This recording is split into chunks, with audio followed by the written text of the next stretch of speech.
नमस्कार दोस्तों, मैं अंकुश गर्ग आप लोगों का स्वागत करता हूं क्रैक जेआईबी सीआईबी चैनल में।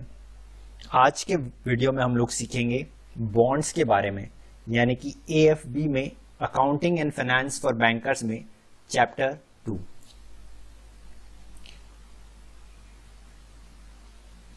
तो आइए शुरू करते हैं आज का अपना टॉपिक बॉन्ड्स। तो बॉन्ड्स क्या होते हैं, सबसे पहले हम ये समझते हैं। उससे पहले हम ये समझते हैं कि बॉन्ड्स की जरूरत क्या है। बॉन्ड्स बेसिकली जब भी कंपनी को लॉन्ग टर्म डेट या लॉन्ग टर्म पैसे की जरूरत होती है तो कंपनी बॉन्ड्स इशू करती है। तो पहला पॉइंट है कि बॉन्ड्स जो इशू होते हैं वो जनरली लॉन्ग टर्म के लिए इशू होते हैं। अच्छा, अब बॉन्ड्स इशू क्यों होते हैं? कंपनी को पैसा चाहिए तो कंपनी के पास और भी ऑप्शंस हैं। मानिए कंपनी को 10,000 करोड़ रुपए चाहिए तो कंपनी बैंक से भी तो ले सकती है, लेकिन बैंक से क्यों नहीं लेती है? क्योंकि बैंक से कंपनी हो सकता है और शॉर्ट टर्म लोन्स लिए हुए हों, और बैंक की कंडीशंस रहती हैं कई बार कि आप जब तक पुराना लोन नहीं चुकाएंगे तब तक हम और लोन नहीं देंगे, या आपके प्रोजेक्ट्स जब तक कैश फ्लो पॉजिटिव नहीं आ जाते तब तक हम और लोन नहीं देंगे। तो इन सब कंडीशंस से बचने के लिए कंपनी जाती है रिटेल निवेशकों के पास, छोटे छोटे निवेशकों के पास, आपके और मेरे जैसे, जो कि छोटे छोटे अमाउंट में लॉन्ग टर्म के लिए बॉन्ड्स खरीद सकते हैं। ठीक है, और वो पैसा लॉन्ग टर्म के लिए होता है और कंपनी उस पर हमें ब्याज देती है। साथ ही साथ कंपनी के लिए एक बहुत बड़ा एडवांटेज पॉइंट ये भी होता है कि कंपनी जब बॉन्ड्स इशू करती है तो उनकी जो ब्याज दरें होती हैं वो भले ही एफडी से ज्यादा हो। मानिए एफडी 8% पे चल रही है तो वो बॉन्ड्स इशू करेंगे मानिए 11% पे, तो रिटेल निवेशक को तो फायदा है, वो कहेगा मुझे 11% मिल रहे हैं। लेकिन अगर यही कंपनी बैंक से लोन लेने जाती है तो हो सकता है इसको कितने परसेंट पे मिले, 14% पे। तो कंपनी को भी 3% का फायदा है और हमें भी 3%, यानी कि रिटेल निवेशकों को। इसी वजह से कंपनी लॉन्ग टर्म के लिए बॉन्ड्स इशू करती है। ये तो बात हुई डेट यानी कि बैंक लोन के बजाय बॉन्ड्स इशू करना। दूसरी बात होती है कि कंपनी क्या न्यू ओनर्स को ला सकती है, नए पार्टनर्स को ला सकती है? जी हां, बिल्कुल ला सकती है, लेकिन उसके लिए कंपनी को अपनी ओनरशिप देनी पड़ेगी, यानी कि अपने बिजनेस का एक हिस्सा देना पड़ेगा। जब आप बिजनेस का हिस्सा देते हैं तो आपकी डिसीजन मेकिंग पावर कम हो जाती है। आप कोई भी डिसीजन उन नए ओनर्स से पूछ के ही ले पाओगे। तो इस वजह से कंपनी प्रेफर करती है कि डिसीजन मेकिंग पावर और ओनरशिप उनके हाथ में रहे, और कंपनी इसलिए किसके थ्रू जाती है? बॉन्ड्स के थ्रू जाती है।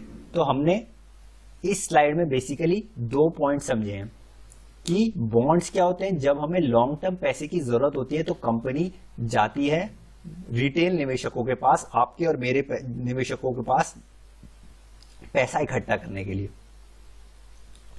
दूसरा पॉइंट हमने ये समझा कि बैंक से लोन लेने में वर्सेस बॉन्ड इशू करने में क्या डिफरेंस है। तीसरा पॉइंट हमने ये समझा कि ओनरशिप देने में या इक्विटी देने में, जो ओनरशिप होता है उसको हम क्या कहते हैं? इक्विटी कहते हैं।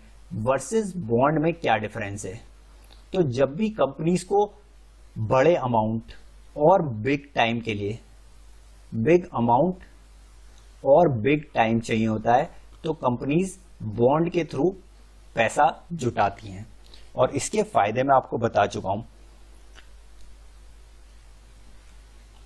तो डेट क्या होता है? डेट किसी भी पर्सन, जो कोई भी आदमी उधार लेता है उसको हम डेट कहते हैं। अगर आप बैंक में काम करते हैं तो ये काफी कॉमन वर्ड है कि डेट यानी कि उधार। किसी पर्सन ने आपसे उधार में पैसे लिए, उसको हम डेट कहते हैं। तो बैंक का काम क्या होता है? उधार देना, और उसके बदले वो इंटरेस्ट चार्ज करता है, यानी कि ब्याज चार्ज करता है। तो money borrowed by one person, यानी कि एक आदमी ने दूसरे को दिया, उसको हम डेट कहते हैं। और उसमें ये आदमी बैंक भी हो सकता है, कोई और इंस्टीट्यूट, फाइनेंशियल इंस्टीट्यूट भी हो सकता है, और वो उसको ब्याज देता है बोरोड फंड पे। मानिए उसने 100 करोड़ लिए और 10% के रेट से लिए, तो यानी कि उसको साल के 10 करोड़ रुपए इंटरेस्ट या ब्याज वापस देना होगा। अब डेट 3 तरह का होता है, जैसे हमने बात करी। एक तो हो गया बैंक या इंस्टीट्यूशन से लोन लेना, दूसरा हो गया डिबेंचर या बॉन्ड, तीसरा हो गया term loan. Term loan is basically जब आप फिक्स्ड अमाउंट और फिक्स्ड टाइम पीरियड के लिए लोन ले रहे हैं, उनको टर्म लोन्स कहते हैं। और भी तरह के होते हैं, जैसे बैंक सीसी इशू करते हैं, तो वो भी एक तरह का डेट ही कह सकते हैं हम। तो ये अलग अलग तरह के डेट हो गए जो कि आदमी लेता है। तो इसमें हमें क्या पढ़ना है, बॉन्ड पढ़ना है, क्योंकि हमें सबसे इंपॉर्टेंटली बॉन्ड ही देखना है। तो बॉन्ड क्या है, बॉन्ड एक फाइनेंशियल इंस्ट्रूमेंट है जहां पे इशुअर यानी कि जिसने बॉन्ड दिया, बोरोज यानी कि उसने पैसा लेने के लिए बॉन्ड दिया, ठीक है, ये बॉन्ड है। बॉन्ड क्या होता है, ये एक कागज है, कागज का टुकड़ा है।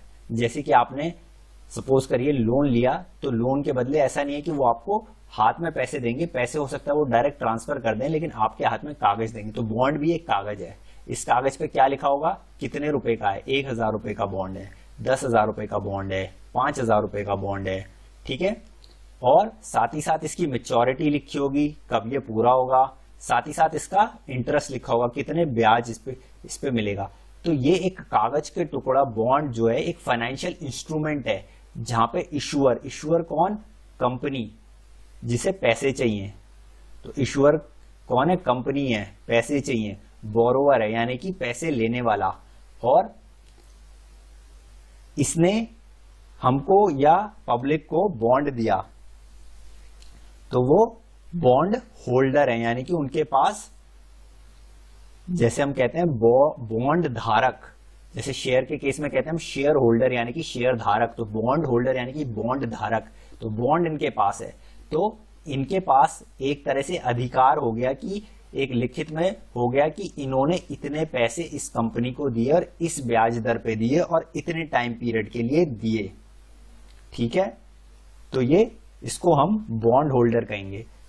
तो यही ये डेफिनेशन बता रही है कि एक फाइनेंशियल इंस्ट्रूमेंट है जहां पे इशुअर, ठीक है, इशुअर कौन हो गई, कंपनी, रेजेस कैपिटल मतलब पैसा उठाया या फंड्स उठाए एक सर्टेन कॉस्ट पे। कॉस्ट क्या हो गई, जितना वो ब्याज दे रहे हैं, यानी कि उन्होंने 100 करोड़ रुपए तो उठाए, लेकिन कॉस्ट क्या थी उनकी, 10%, यानी कि उन्हें हर साल इस 100 करोड़ पे 10 करोड़ का ब्याज देना होगा एक सर्टेन टाइम पीरियड के लिए, 5 साल के लिए, 10 साल के लिए। बॉन्ड्स जनरली लॉन्ग टर्म के होते हैं, और जो ट्रेजरी बॉन्ड्स या जिन्हें सरकारी बॉन्ड्स कहते हैं वो जनरली 30 ईयर्स के होते हैं।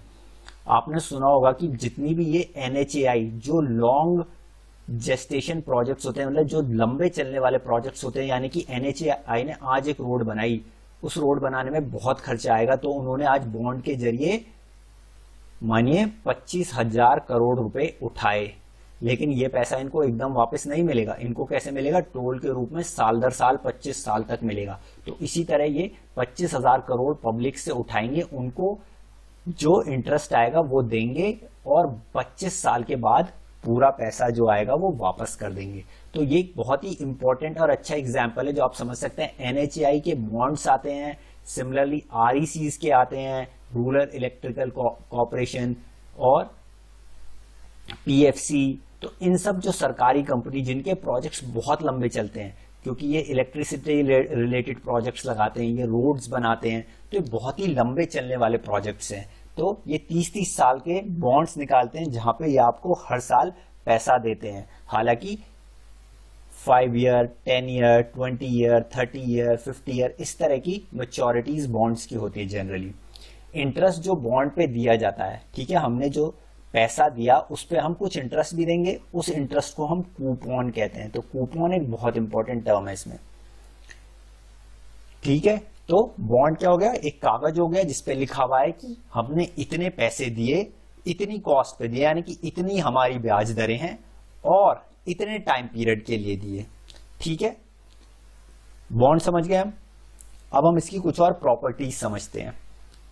प्रॉपर्टीज ऑफ बॉन्ड में क्या आता है, सबसे पहले नो ओनरशिप, यानी कि बॉन्ड अगर मैंने किसी कंपनी के लिए, तो मैं उस कंपनी का ओनर नहीं हूं, मालिक नहीं हूं, मालिकाना हक नहीं आएगा बॉन्ड लेने से। मालिकाना हक कब आता है, शेयर लेने से। तो ओनरशिप बिल्कुल नहीं आएगी बॉन्ड लेने से। गारंटीड पेमेंट, गारंटीड पेमेंट से क्या मतलब है, अगर मैं मालिक हूं, सपोज करिए शेयर धारक हूं, तो मुझे कंपनी ने प्रॉफिट में से अपना हिस्सा देती है डिविडेंड के रूप में। तो कंपनी जिस साल प्रॉफिट कमाएगी और डिविडेंड बांटेगी उसी साल मुझे पैसा मिलेगा, गारंटीड पेमेंट नहीं है। उसके लिए कंपनी को पहले पैसा खुद बनाना है, प्रॉफिट बनाना है और फिर डिविडेंड भी बांटना है। तो दो कंडीशन पूरी होनी चाहिए। लेकिन अगर मैं बॉन्ड धारक हूं, मेरे पास बॉन्ड है, तो मेरे को गारंटीड पेमेंट है कि साल दर साल कंपनी को मुझे, अगर मैंने 1,000 रुपए दिए 10% पे, तो कंपनी का गारंटी है कि वो मुझे हर साल 100 रुपए दे, नहीं तो मैं इनके अगेंस्ट लीगल एक्शन ले सकता हूं। तीसरा जो इंपॉर्टेंट पॉइंट है कि यहां पे आप लीगल एक्शन ले सकते हैं इन केस ऑफ डिफॉल्ट, यानी कि अगर कंपनी डिफॉल्ट करती है तो आप कोर्ट में जा सकते हैं और कह सकते हैं कि हमारा पैसा इन्होंने लिया और वापस नहीं करा, जो कि बहुत सारे केसेस में नहीं होता। जैसे कि शेयर होल्डर जो कंपनी के ओनर होते हैं उनका लास्ट पोर्शन होता है, जो माइनॉरिटी शेयर होल्डर होते हैं, कि कंपनी अगर डिफॉल्ट करती है, कंपनी अगर दिवालिया हो जाती है तो उनके हाथ कुछ नहीं आएगा। लेकिन अगर आप बॉन्ड होल्डर हैं तो बॉन्ड होल्डर आप लीगल एक्शन ले सकते हैं और आप कोर्ट में जा सकते हैं। Less risky for lender, lender यानी कि लेने वाला, ठीक है, लेंडर यानी कि देने वाला, जिसने पैसे दिए, यानी कि मैं और आप, तो हम लोग लेंडर हैं। हमारे लिए लेस रिस्की क्यों है? क्योंकि हमें गारंटीड पेमेंट है, हम लीगल एक्शन ले सकते हैं, हमें पता है कि पैसे वापस आ जाएंगे, पूरे पैसे हमारे नहीं मरेंगे। टैक्स बेनिफिट, ये एक बहुत इंपॉर्टेंट पॉइंट है। कंपनीज क्यों बॉन्ड या डेट लेती हैं? क्योंकि उन्हें टैक्स बेनिफिट मिलता है। टैक्स बेनिफिट कैसे मिलता है? हमने सेल्स करी, ठीक है, मानिए 100 रुपए की, हमने इस पे कॉस्ट आई हमारी गुड्स की, मानिए 70 रुपए की, तो हमारा जो 30% है वो ग्रॉस प्रॉफिट मार्जिन हो गया। अब इसमें से हम 30 रुपए में से क्या करेंगे? इंटरेस्ट और डेप्रीसिएशन भी माइनस करेंगे। मानिए इंटरेस्ट हमने माइनस कर दिया 10 रुपए, तो 20 रुपए रह गए।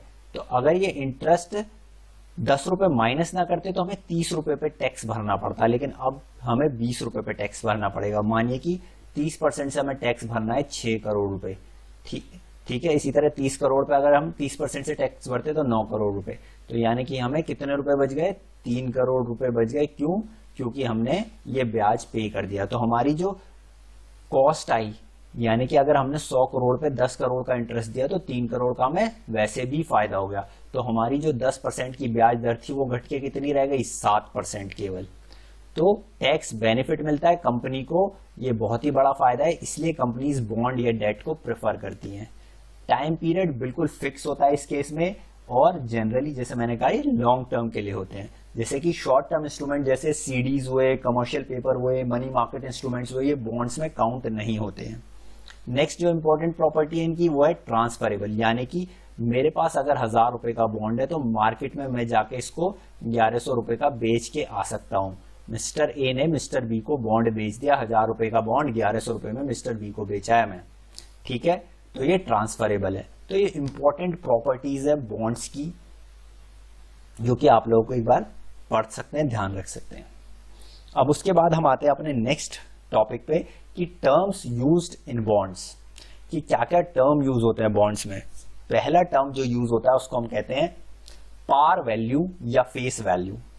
पार वैल्यू या फेस वैल्यू का मतलब क्या होता है?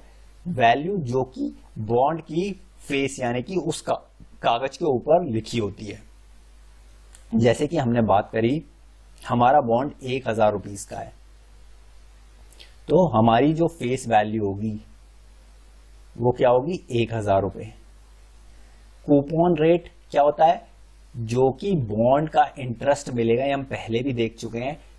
इस 1000 रुपए पे बॉन्ड पे लिखा होगा 10% पे हमने ये पैसे लिए हैं, तो यानी कि कूपन रेट हमारा हो गया 10%। स्पेसिफिक इंटरेस्ट रेट, वो ब्याज दरें जो कि हमें उस फेस वैल्यू पे मिलेगी, उसको हम क्या कहते हैं? कूपन रेट कहते हैं, ठीक है। और it is calculated on the face value of bond, जो भी फेस वैल्यू होगी उस पे पैसा मिलेगा। कि अगर मार्केट में ये बॉन्ड 1100 का मिल रहा है या 900 का मिल रहा है, उस बात से हमें कोई मतलब नहीं है। इसकी जो फेस वैल्यू है, जो इस पे लिखी हुई है 1000 रुपए, उसी पे हमें 10% ब्याज मिलेगा, यानी कि 100 रुपए मिलेंगे। मैच्योरिटी पीरियड क्या होता है? कितने साल में ये बॉन्ड कंप्लीट हो जाएगा, यानी कि हमने पैसे कितने समय के लिए दिए हैं, मानिए 10 साल का बॉन्ड है, ठीक है। Corporate bonds have a maturity period of 3 to 10 years. Generally जो कॉर्पोरेट निकालते हैं, कंपनी निकालते हैं, वो 3 से 10 साल तक निकालते हैं, लेकिन गवर्नमेंट के बॉन्ड्स जो होते हैं वो 30-30 साल 50 साल तक के भी होते हैं। रिडेम्पशन क्या है? Repayment of principal. तो रिडेम्पशन वैल्यू क्या होती है? जितने हमने लिए, मानिए 1000 लिए तो हमने 1000 ही वापस कर दिए। हालांकि कुछ अलग तरह के बॉन्ड्स होते हैं जहां में वो कम पे मिलते हैं और पूरे में वापस होते हैं, वो हम बाद में देखेंगे। तो अभी के लिए रिडेम्पशन क्या है? जो वैल्यू हमें बॉन्ड खत्म होने पे मिलेगी, यानी कि 10 साल के बाद मिलेगी, उसको हम रिडेम्पशन वैल्यू कहते हैं। मार्केट वैल्यू क्या होता है? ये बॉन्ड की फेस वैल्यू 1000 रुपए है, लेकिन हो सकता है मार्केट में इसका प्राइस 800 चल रहा हो, 1200 चल रहा हो, 1100 चल रहा हो, यानी कि आज की डेट में मैं मार्केट में जाके इसको 1200, 1100, 800, 900 इतने रुपए का बेच सकता हूं। उसको हम क्या कहते हैं? Market value, trading value in market. ठीक है, अब हम चलते हैं एक एग्जाम्पल पे, जहां पे हम देखते हैं कि कंपनी ने इशू करे 1000 रुपए की पार वैल्यू। ठीक है, पार वैल्यू क्या हो गई हमारी? Face value. फेस वैल्यू को हम क्या कहते हैं? पार वैल्यू भी कहते हैं। ठीक है, कूपन रेट हमारा कितना हो गया? 14%। टाइम पीरियड हमारा कितना हो गया? 5 साल। तो हमारे जो इंपॉर्टेंट टर्म्स हमने सीखे वो आप यहां से देख सकते हैं। फेस वैल्यू 1000 रुपए, कूपन रेट 14%, मैच्योरिटी पीरियड 5 साल। तो ये इंपॉर्टेंट टर्म्स थे जो अभी हमने सीखे थे पिछली स्लाइड में। इसके बाद हम चलते हैं price of bond and interest rate relationship पे, यानी कि बॉन्ड के प्राइस और इंटरेस्ट रेट, ब्याज दरें। ठीक है, ये हमारा बॉन्ड है और ये हमारी ब्याज दरें। ब्याज दरें हमारे मानिए एफडी के इंटरेस्ट रेट हो गए या सेविंग अकाउंट के। तो बेसिकली अगर मैं बॉन्ड ले रहा हूं तो मैं देखूंगा कि अगर 5 साल का बॉन्ड है तो मैं कंपेयर आइडियली इसको 5 साल की एफडी से ही करूंगा। तो अब मैं देखूंगा मेरे पास 1000 रुपए पड़े हैं, मेरे पास 2 ऑप्शन है, या तो मैं बॉन्ड में डाल दूं या मैं एफडी में डाल दूं। अब मैं जाऊंगा, मैं पूछूंगा बैंक में कि एफडी के क्या रेट चल रहे हैं। उन्होंने कहा एफडी के रेट चल रहे हैं 9%। फिर मैं जाऊंगा बॉन्ड वाले के पास, मैं कहूंगा आपका बॉन्ड कितने परसेंट पे है? 11%। हालांकि ये परसेंटेज 11 है, लेकिन हमें एक चीज ये भी ध्यान देनी है, अगर ये बॉन्ड गवर्नमेंट बॉन्ड नहीं है और कंपनी का बॉन्ड है तो उस बॉन्ड की रेटिंग क्या है? रेटिंग से मतलब कि इस बॉन्ड में रिस्क कितना है। ठीक है, तो रिस्क भी हमें साथ साथ देखना पड़ेगा, लेकिन हम अज्यूम करते हैं कि ये बॉन्ड भी गवर्नमेंट का है, तो दोनों में जो रिस्क है वो सेम है, क्योंकि एफडी जिस बैंक में हो रही है वो भी गवर्नमेंट का है। तो हमने कहा दोनों में रिस्क बिल्कुल सेम है। तो मैं क्या करूंगा? अपने 1000 रुपए किस में डाल दूंगा? 11% वाले में डाल दूंगा। मुझे 11% ब्याज चाहिए, 9% क्यों लूं भाई? तो अगर बॉन्ड की ब्याज दरें ज्यादा हैं और इंटरेस्ट रेट कम है तो यानी कि बॉन्ड की डिमांड बढ़ गई। ज्यादा लोग कहेंगे यार इसमें ही डालते हैं, बॉन्ड में 11% मिलेगा, एफडी में तो 9% मिलेगा, रिस्क सेम है, तो इसकी डिमांड बढ़ जाएगी तो इसके प्राइस बढ़ जाएंगे। तो इंटरेस्ट रेट के साथ इसका रिलेशन क्या है? अगर इंटरेस्ट रेट यानी कि अगर ब्याज दरें कम होती हैं तो हमारा जो बॉन्ड का प्राइस होगा, भाव होगा, वो क्या हो जाएगा? बढ़ जाएगा, क्योंकि बॉन्ड की डिमांड बढ़ जाएगी, क्योंकि बॉन्ड पे ज्यादा इंटरेस्ट मिलेगा। वहीं पे इंटरेस्ट रेट अगर बढ़ जाते हैं, मैं कह रहा हूं ये 9% से बढ़ के 12% हो गए, तो बॉन्ड कोई नहीं खरीदेगा। सब कहेंगे एफडी में डालो, और एफडी में डालेंगे तो बॉन्ड के प्राइस क्या होंगे? घट जाएंगे, नीचे आ जाएंगे। तो बॉन्ड के प्राइस क्या हो गए? घट गए। तो समझ गए आप price of bond and interest rate relation, कि जब भी प्राइस बढ़ेगा या इंटरेस्ट रेट बढ़ेगा तो बॉन्ड का प्राइस नीचे जाएगा, और जब इंटरेस्ट रेट घटेगा तो बॉन्ड का प्राइस ऊपर जाएगा। तो इसको हम क्या कहेंगे? इनके बीच में कौन सा रिलेशन है? इनवर्स रिलेशन, यानी कि उल्टा रिलेशनशिप है। जब एक बढ़ेगा तो दूसरा घटेगा। बॉन्ड प्राइस और इंटरेस्ट रेट में इनवर्स रिलेशनशिप है।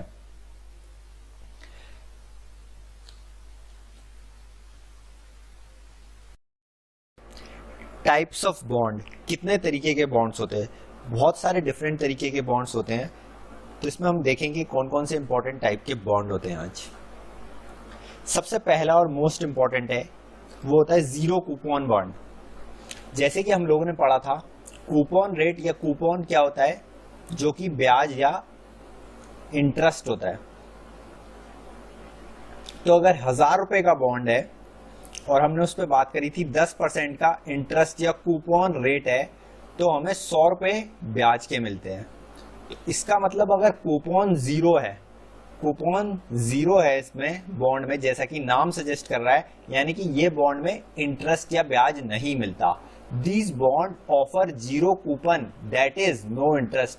तो सिंपल सी बात है, जीरो कूपन का बॉन्ड का मतलब जीरो कूपन यानी कि नो इंटरेस्ट, हमें ब्याज नहीं मिलेगा। तो हम पैसा कैसे कमाएंगे? तो ये बॉन्ड्स क्या होते हैं? Issued at discount. Issued at discount का मतलब होता है कि इन बॉन्ड्स की वैल्यू या जो फेस वैल्यू होती है, बॉन्ड के पेपर पे 1000 रुपए की फेस वैल्यू होगी, लेकिन जब वो इशू किया जाएगा तो उसका जो प्राइस रखा जाएगा वो मानिए 950 रखा जाएगा। और सपोज करिए ये 6 महीने का बॉन्ड है, तो 6 महीने बाद जो हमारी रिडेम्पशन वैल्यू होगी या जो वैल्यू हमें मैच्योरिटी पे मिलेगी वो कितनी होगी? 1000 रुपए। तो जो ये डिफरेंस होगा 1000 माइनस 950 यानी कि 50 रुपीज का, यही हमारा एक तरह से इंटरेस्ट होता है इन बॉन्ड्स में। लेकिन ये हमें डायरेक्टली इंटरेस्ट के फॉर्म में नहीं मिलता, ये हमें डिस्काउंट पे मिलते हैं बॉन्ड, और जो इनकी फेस वैल्यू होती है वो मैच्योरिटी पे मिल जाती है। They are issued at discount and maturity is held at face value. मतलब कि हमें डिस्काउंट पे मिले 1000 रुपए वाला बॉन्ड केवल 950 रुपए में मिला, और वापस जब ये बॉन्ड हमने दिया तो हमें वापस 1000 रुपए मिले। जो ये डिफरेंस होता है, जो 50 रुपए का डिफरेंस होता है, इसको हम क्या कहते हैं? डिस्काउंट कहते हैं। तो ये कितने डिस्काउंट पे मिल रहा है? हमें 50 रुपए के डिस्काउंट पे मिल रहा है। ये जो डिस्काउंट है वो ही एक तरह से इनडायरेक्टली हमारा इंटरेस्ट है। Discount is equal to interest indirectly. तो आप समझ गए, जो बॉन्ड मिला उसकी फेस वैल्यू उस पर लिखा है 1000 रुपए, लेकिन हमने जब लिया हमसे लिए केवल 950 रुपए। 6 महीने बाद जब बॉन्ड रिटर्न किया तो हमें मिले 1000 रुपए। तो जो 50 रुपए कमाए वो इनडायरेक्टली हमारा इंटरेस्ट था। ठीक है, इनको हम कहते हैं जीरो कूपन बॉन्ड। नेक्स्ट है fixed coupon bond. Fixed coupon bond में क्या होता है? हमारा जो रेट ऑफ इंटरेस्ट है वो पहले से ही प्री डिसाइडेड होता है। ठीक है, मानिए कि अगर बॉन्ड पे लिखा है 10% का रेट मिलेगा तो हर साल 10% का रेट ही मिलेगा। ठीक है, तो वेरिएबल नहीं हो सकता। फिक्स्ड कूपन बॉन्ड में हमारा pre decided rate of interest होता है और ये फिक्स्ड होता है। इसमें भी दो तरह के होते हैं, एक प्लेन वनीला बॉन्ड, एक होता है नॉन प्लेन वनीला बॉन्ड। जो प्लेन वनीला बॉन्ड होते हैं उसमें इंटरेस्ट रेट तो फिक्स है, लेकिन जो रिडेम्पशन होता है वो वन शॉट में होता है। फॉर एग्जाम्पल, अगर हमारा 1000 रुपए वाला बॉन्ड है और 10% का इंटरेस्ट है और इसका लाइफ टाइम है 5 साल, तो 5 साल तक हमें 10% के हिसाब से 1000 रुपए पे 100 रुपए मिलते रहेंगे, और फिर एक साथ 5वें साल में ही हमें हमारा जो मूल है वो मिल जाएगा, यानी कि 1000 रुपीज। तो प्लस 1000 हमें 5वें साल में मिलेंगे। तो एक तरह से 5वें साल में हमें एक साथ कितने रुपए मिल जाएंगे? 1100 रुपए। अगर हम नॉन प्लेन वनीला बॉन्ड की बात करते हैं तो यहाँ पे रेट ऑफ इंटरेस्ट चेंज होता है और रिडेम्पशन लंप सम में नहीं होती है, यानी कि हमारा जो रेट ये 10% है ये चेंज भी हो सकता है, यानी कि ये 11 भी हो सकता है और ये 9 भी हो सकता है। और साथ ही साथ जो हमें वैल्यू एक साथ यहाँ मिल रही थी 1000 रुपए, ऐसा हो सकता है कि 3rd ईयर में हमें 500 रुपए मिल जाएं और 5th ईयर में हमें 500 रुपए मिल जाएं, और जो हमारा ब्याज है वो भी चेंज हो सकता है। इनको हम कहते हैं नॉन प्लेन वनीला बॉन्ड। अब हमारे अगले आए फ्लोटिंग बॉन्ड। फ्लोटिंग बॉन्ड जैसा कि नाम बता रहा है कि इनमें जो रेट है वो फ्लोटिंग रेट है और वो फिक्स नहीं है। ठीक है, पहले जो हमने प्लेन वनीला बॉन्ड या फिक्स्ड कूपन बॉन्ड पढ़े उसमें रेट फिक्स था, इसमें रेट फिक्स नहीं है, तो रेट जो है चेंज होता रहता है। और ये रेट किस बेसिस पे होता है? ये कुछ इंटरनेशनल स्टैंडर्ड रेट्स होते हैं, जैसे कि prime lending rate, London interbank offer rate, LIBOR के नाम से कहते हैं। इंडिया में चलता है मुंबई इंटरबैंक ऑफर रेट, माइबोर के नाम से।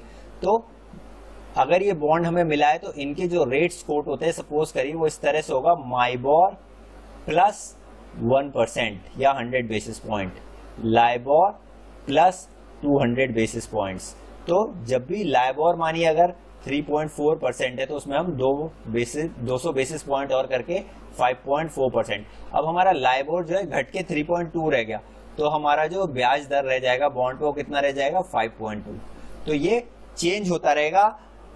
लाइबोर, माइबोर, प्राइम लेंडिंग रेट, इस तरह के जिस भी रेट के साथ हमारी कूपन रेट फिक्स है, इनको हम कहेंगे फ्लोटिंग बॉन्ड्स।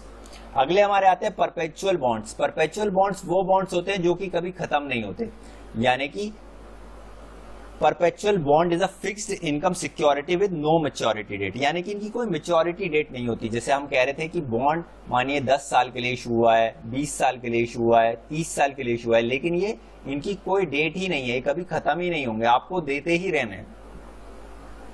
ठीक है, तो ये बॉन्ड से इंटरेस्ट मिलेगा और रिडेम्पशन कभी नहीं मिलेगा। तो अगर हमारा सेम एग्जांपल है, हमारा 1000 रुपए वाला बॉन्ड है और 10% का ब्याज दर है, तो हमें साल दर साल 100 रुपए मिलते रहेंगे, लेकिन जो 1000 रुपए हमने दिए वो कभी नहीं मिलेंगे वापस। और इसीलिए इन बॉन्ड्स को कैसे ट्रीट करा जाता है? इक्विटी की तरह, यानी कि इनको ओनरशिप की तरह ट्रीट करा जाता है, इक्विटी की तरह ट्रीट करा जाता है कि आप इस बॉन्ड खरीदने से आपको एक मालिकाना हक मिल गया, और इसको एक कर्जा नहीं समझा जाता, क्योंकि इसमें आपको कभी भी आपका मूल जो आपके इनिशियल अमाउंट है वो वापस नहीं मिलेगा। इनको कहेंगे परपेचुअल बॉन्ड। परपेचुअल मतलब जो कभी खत्म नहीं हो, और ये चलते ही रहेंगे। तो अब हम बात करेंगे ऑप्शनैलिटी इन बॉन्ड्स की। ऑप्शनैलिटी इन बॉन्ड्स का मतलब होता है कि इन बॉन्ड्स में कुछ ऑप्शंस दिए जाते हैं। तो ये दो तरह के ऑप्शंस होते हैं, इनको पुटेबल बॉन्ड्स बोलते हैं और कॉलेबल बॉन्ड्स बोलते हैं। इनका हम लोग डिफरेंस समझते हैं। कॉल और पुट का डिफरेंस पहले हम लोग समझते हैं। ये बायर के पर्सपेक्टिव से है, यानी कि जो भी इसको खरीदेगा, तो पुट का मतलब होता है राइट टू सेल, और कॉल का मतलब होता है राइट टू बाय। एक सिंपल एग्जांपल, अगर मैंने 100 रुपए की कॉल खरीदी, तो शेयर प्राइस कुछ भी हो, मैं शेयर मार्केट से रिलेटेड बता रहा हूं आपको। पहले एक बार सपोज करिए कोई शेयर है, शेयर के दामों में उतार चढ़ाव होते रहता है, तो मैं 100 रुपए की कॉल खरीदता हूं, तो कल की डेट में अगर शेयर का प्राइस 105 रुपए या 110 रुपए हो जाता है, तो मेरा राइट है, मेरा हक है कि मैं उसको 100 रुपए पे ही खरीदूं। तो आपको मुझे 100 रुपए पे ही देना पड़ेगा शेयर, चाहे शेयर का भाव बढ़ के 105 हो गया है। सिमिलरली अगर हम पुट को समझना चाहें, तो शेयर का भाव गिर के, चाहे मैंने 100 रुपए की पुट खरीदी, इसका मतलब अगर शेयर का दाम घट के रह गया 90 रुपए, लेकिन मैंने क्योंकि पुट खरीद ली थी, तो मेरा हक बनता है कि मैं 100 रुपए पे ही बेचूंगा। शेयर का दाम चाहे 90 हो, चाहे 80 हो, चाहे 70 हो, तो मैं अपना शेयर 100 रुपए पे ही बेचूंगा, क्योंकि मैंने 100 रुपए की पुट खरीदी, मैंने हक खरीदा, राइट खरीदा कि मैं बेच सकता हूं उसे 100 रुपए पे। ठीक है, तो ये कॉल और पुट का मतलब होता है। तो अगर हम इसको बॉन्ड के टर्म्स में समझते हैं, तो पुटेबल बॉन्ड्स वो बॉन्ड होते हैं जहां पे होल्डर, यानी कि जो बॉन्ड होल्डर होता है, जो बॉन्ड को परचेज करता है, जैसे कि मैं या आप, जो रिटेल आदमी जिसने परचेज करा, उसको राइट मिलता है, उसको हक मिलता है to force the issuer, right to holder to force the issuer to repay the bond before maturity date.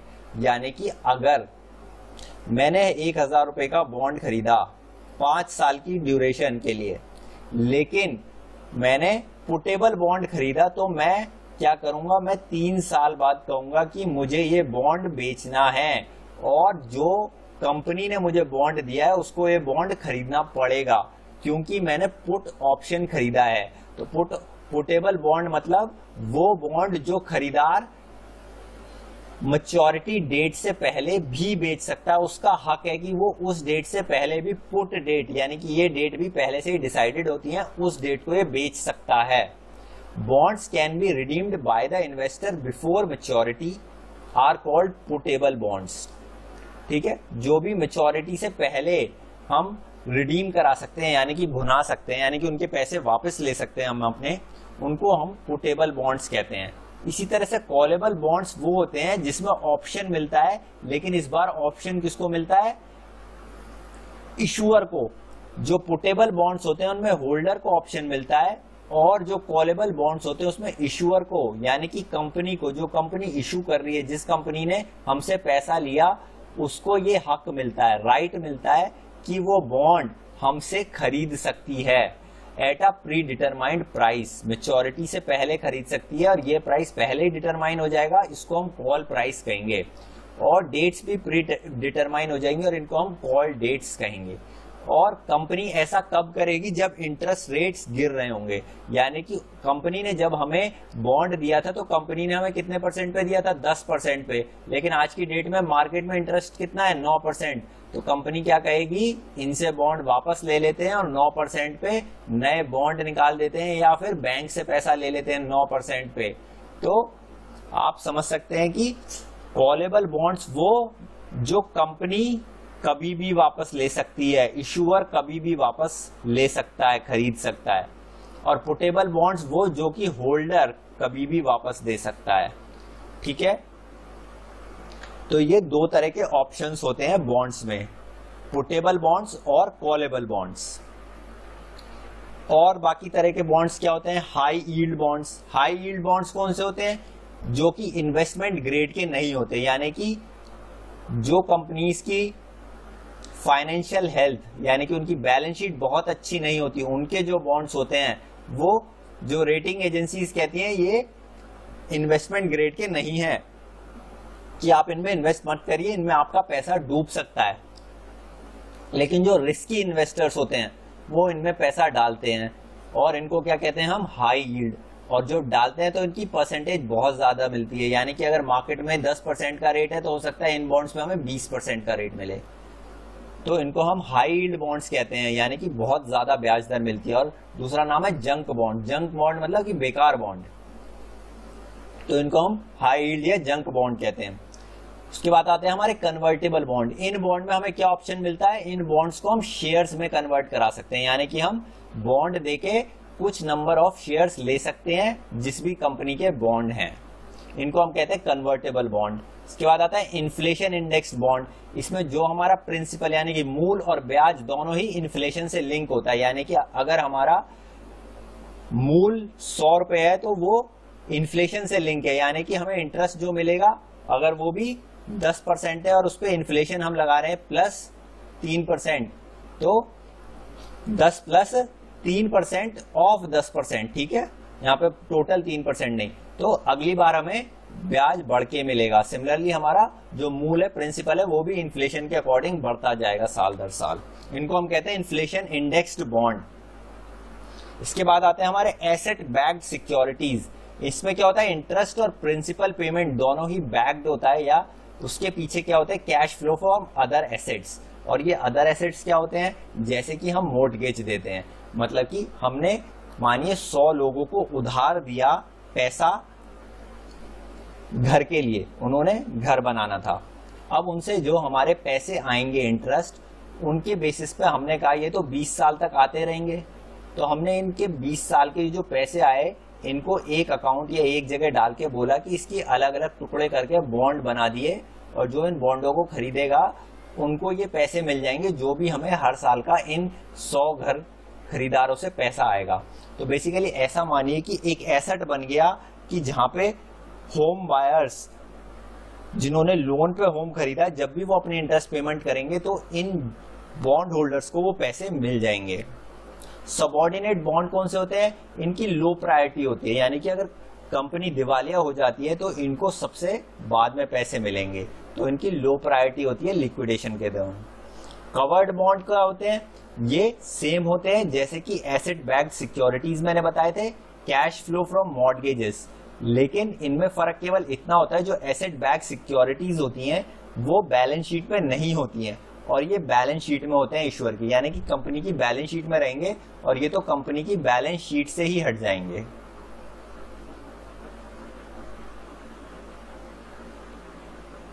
इसके बाद हम देखेंगे बियरर बॉन्ड। बियरर बॉन्ड मतलब जो भी बॉन्ड धारक है, जिसके पास भी बॉन्ड सर्टिफिकेट है, उसी को पैसे मिल जाएंगे, इनको हम क्या कहेंगे, बियरर बॉन्ड। तो ये एक तरह से कैश की तरह हो गए, तो ये थोड़ा सा रिस्की माने जाते हैं कि इन बॉन्ड में जिसके हाथ में है वो लेके चला जाएगा तो उसको पैसे मिल जाएंगे। उसके बाद आता है हमारे गवर्नमेंट बॉन्ड या ट्रेजरी बॉन्ड भी कहते हैं इनको।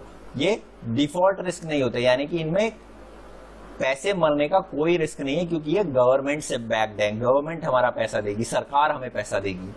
टैक्स फ्री बॉन्ड कौन से होते हैं, जिन पे हमें टैक्स की बचत होती है।